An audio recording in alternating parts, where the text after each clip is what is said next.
Hello, beautiful people. I just want to let you know that I am here to help you and to make sure that all goes well. And like I've been telling you for a while now, okay? What you see when you're looking to get your FICO score because you're applying for a mortgage is not what you see on websites like Credit Karma or Credit Sesame or any other. Yes, those websites provide great information for you, but it's not what a 1003, which is your mortgage application, is going to be looking for. Mortgage applications use your FICO scores, your Fair Isaac score, and those are supplied by Experian, and they are also supplied by Equifax and TransUnion. Those are the three major dedicated credit bureaus about your credit scores. And as you can see right here, can you see it? Look, I don't know if you can see it.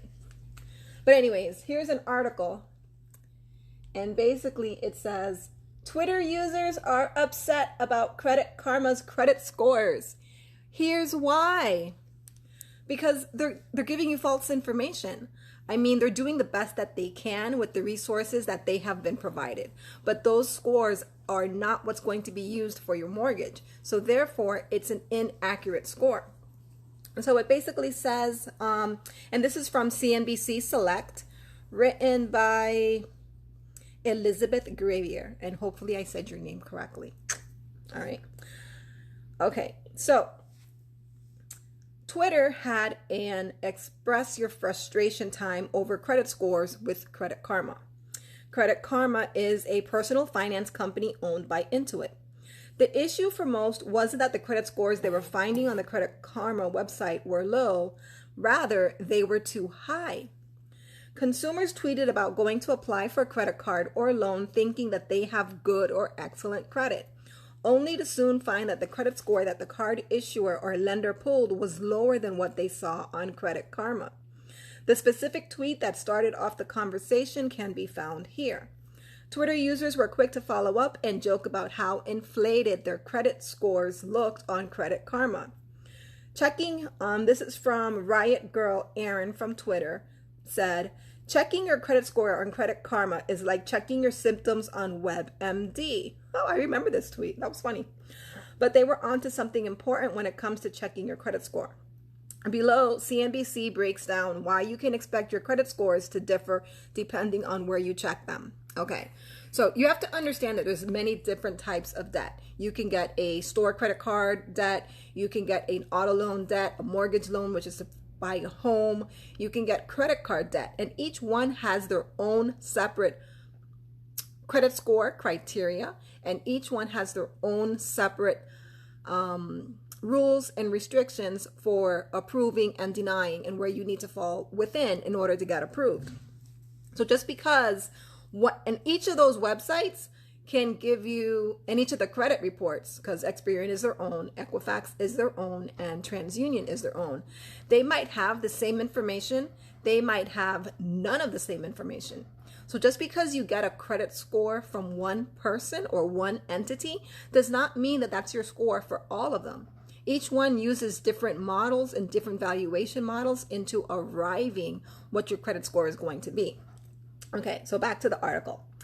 Why your Credit Karma's credit score differs. There are multiple reasons why your credit score differs between what a personal finance website tells you and what your credit card company or a prospective lender finds. This is mainly because of two reasons. For one, lenders may pull your credit from different credit bureaus, whether it is Experian, Equifax, or TransUnion. Your score can then differ based on what bureau your credit report is pulled from, since they don't all receive the same information about your credit accounts. Secondly, different credit score models and versions exist across the board. Isn't that what I just told you? As it states on its website, Credit Karma uses the VantageScore 3.0 model.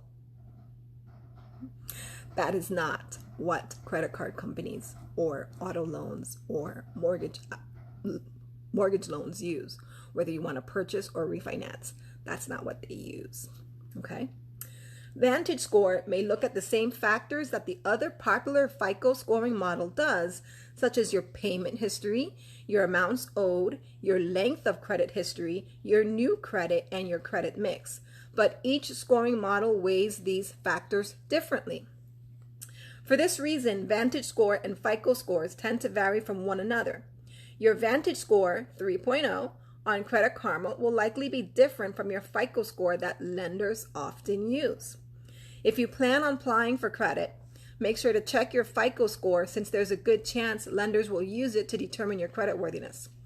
FICO scores are used in over 90% of United States lending decisions. Take note of the FICO score version you look at as well. The FICO score 8 is widely used and can help you gauge which credit cards you qualify for, but there are also industry-specific FICO scores to use when you are planning a certain purchase. For example, FICO auto scores are ideal if you want to finance a car with an auto loan, while it is good to check FICO scores 2, 5, and 4 if you plan to buy a house. Okay, there's a full list if you go to the website, FICO score versions for different financial products.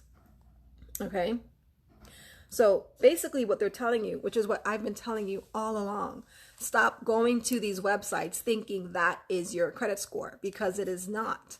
Each lender, each person that you are going to use to get approved for whatever credit you want, whether it's a credit card, major credit cards are completely different than store credit cards. Their valuation models are different. If you're getting an auto loan, completely different. If you're buying a boat, if you're buying a house, if you're buying furniture, all their models are different, and they're going to look mainly for the credit scores. And I know they have things out there like Experian Boost, and you can pay this money and your credit score goes up. That may not translate to what you are looking for to purchase when you come time to use your credit. It is very, very, very important that you understand what is on your credit report. Make sure that if it's wrong information, derogatory information, incorrect, inaccurate information, mail a letter directly to the credit bureaus. Just because you dispute it online is not the best way or the safest way to challenge something that is inaccurate. And sometimes if you do it online, you can lose an opportunity to truly challenge that information. You don't want to do that. Please, please, please understand there are many websites out there that are intended to provide assistance and to help you.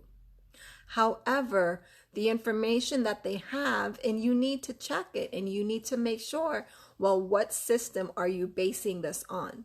Okay, because they basically said they use the Vantage model. Credit Karma uses the Vantage model, VantageScore 3.0 model. And the VantageScore 3.0 model has nothing to do with buying a house, buying a car, buying furniture, getting a credit card. They're telling you what your score looks like on their personal website based off of this. When you're getting credit from a lender, they're going by your FICO score.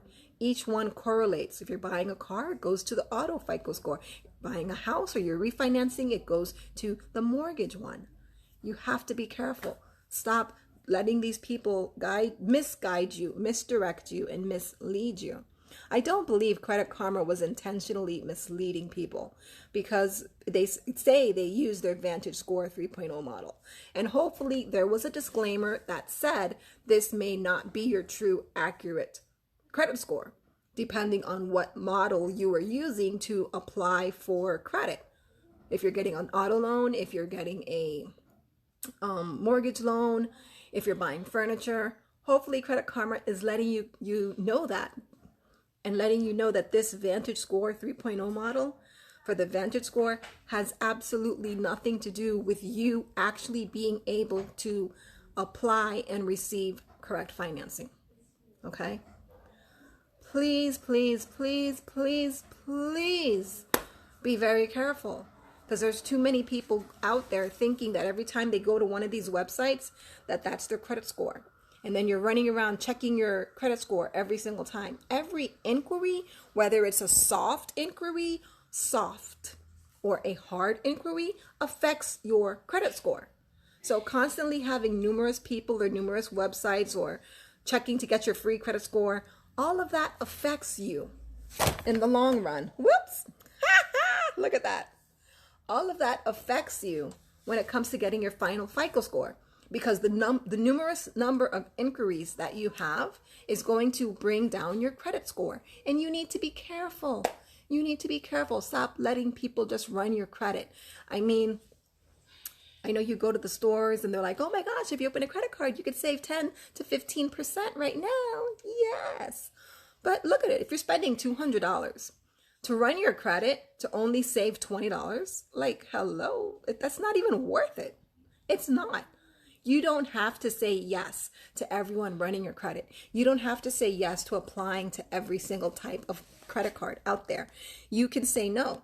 And as much as credit cards want to approve you, some of them also need to deny a lot of people from applying for credit. Or they give you these outlandish, crazy interest rates. So you got to be careful. Look and see what those terms are. Look and see and understand when you're applying for credit, even if you're getting a credit card, especially. Look and see if they're an annual fee. What are their late fees? What are their interest fees? What are their late payment penalty fees? Is that something that makes sense to you? Don't just get credit just to say, I got credit. No. Be careful. You can also ask if they accept alternate trade lines or alternate credits. And you can prove that through utility payments. Basically, you can use your rent payments if you're paying rents. You can use, you pay your light bill. That's an alternate trade line. Ask them if they have those services or those opportunities. Not every lender is going to allow that, but most do, and they will try to work with you. You have to make sure that you provide all of the statements. If they ask for 2 or 3 years, you have to deliver the 2 to 3 years. You can go directly to like FPL, let's say, or water and sewer, and they can show and say whether or not you've been late payment or you've paid on time.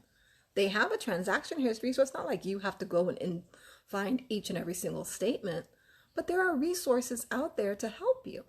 So stop being scared. You got to ask the right questions.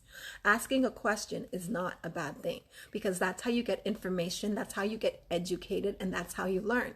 People need to be better financially literate. If you want to build wealth, you're going to have to learn. You are going to have to try. And stop hiding behind what everyone is supposedly telling you, because what your expectations are and what they're delivering is obviously 2 different things. And now you're upset that you've run credit and getting denied for applications that possibly, if you would have known your true FICO score, you would have known not to bother applying for that credit card, because they have certain rules and regulations. Some credit cards, you have to have at least a 700 FICO for them to even consider you. So if you don't have a 700 FICO and you're just starting building credit, why on earth would you make sure that you have a credit card inquiry now on your credit report showing that you applied for credit and then got denied because you didn't qualify? Hello? Pay attention. Pay attention. So that way you learn. So that's just one system of what we've learned today about credit scores. If you have any questions, DM me, leave a comment. If there's anything topic that you want to learn about, let me know. I'll be glad to help you. I am here to help you. Follow me so you can get more information and stay on top, so that way you could be in the know. I got you. I'm Suzan Clough. Give me a call, 786-281-1570.